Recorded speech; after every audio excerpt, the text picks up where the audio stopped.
Thank you, Mr. Speaker. No qualifying leaseholder in a building above 11 metres in England will be liable for cladding remediation costs. And where we are able to do so, and where they still exist, we are making those who cause these issues to pay to resolve it. It's in my constituency where the residents are asking for transparency in the service charges they're being charged. They are fearful that they're being charged for surveys, for fire remuneration work, for things that are the responsibility of the developer and not the people who live in the flats, who are not the cause of these problems. So what is the government going to do for people like Master Gunner Place in my constituency or Grove Place, where people are asking questions and not getting the answers to why they're paying these excessive charges? In one case, 107% increase this year in their service charge. Now, the government's making all the right noises, but I don't see much result at the sharp end for my constituents. I'm grateful to the honourable gentleman from Eltham for that. I totally agree with him that it is absolutely vital that there is transparency in how and when and why leaseholders are being charged in the way that they are. And that's why we've done one thing and we're doing another thing just in the last few weeks alone. Last week we were very clear that with the new building safety approach which has been brought for high-rise buildings, we were very clear, we wrote out on a joint letter to highlight the importance of temperate remuneration, of temperate costs there. And then secondly, we need to continue to bring forward the reforms that we are doing through the leasehold bill, which will see a transformation in transparency on service charges, and which has been brought forward by this government and which will come through as soon as the other place has concluded their observations. Sir Julian Lewis. Thank you, Mr. Speaker. The Minister has done good work in protecting leaseholders and renters from remediation costs above 11 metres. As a leaseholder myself, I'm a bit baffled to know why people are not protected when fire remediation measures are necessary below 11 metres, and I'd be grateful if he could explain the government's reasoning. I'm grateful to my honourable friend for the question.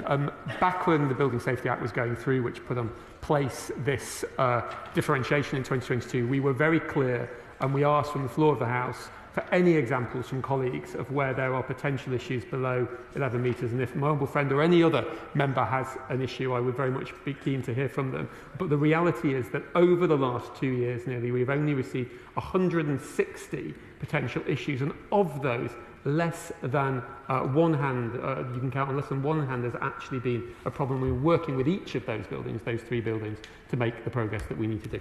The Select Committee, Clive Betts. Thank you, Mr. Speaker. The Select Committee has welcomed the more than £2 billion that the Building Safety Funds provided to private leaseholders with regard to remediation due to fire safety works. On the other hand, social housing providers have only received £200 million. That's around 10% of the amount going to private leaseholders. How can it be possibly fair that in a block of flats, a private leaseholder gets their remediation costs paid, but in the same flat next door, a social housing tenant has to pay for the total costs out of their rents? That simply isn't fair. Ministers have accepted the unfairness in the past. When are they going to do something about it? As my colleague from next door constituency recognises, there is a substantial amount of taxpayer subsidy which is going in for remediation. Quite rightly, we're then trying to ensure that taxpayer subsidy is clawed back from those who were responsible for the problems in the first place. And where there are challenges with registered providers, where there are issues, we're very happy to talk to those registered providers, and we have indeed done that, and we have made changes where necessary. Theresa Villiers. Last summer, timber and UPVC cladding in 586 homes in the borough of Barnet was identified as needing remediation, a number of which are in my constituency. Homeowners are facing bills of £23,000, and I would urge, can I ask the Minister, will the government help them with these bills?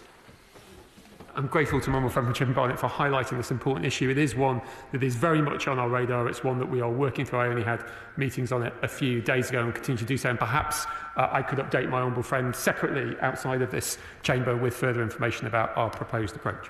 Minister Matthew Pennycook. Thank you, Mr. Speaker. Soaring service charges are placing an intolerable financial strain on leaseholders and shared owners across the country. Among the main drivers of the eye-watering demands that many have been served over recent months are staggering rises in buildings insurance premiums and the passing on of significant costs relating to the functioning of the new building safety regime.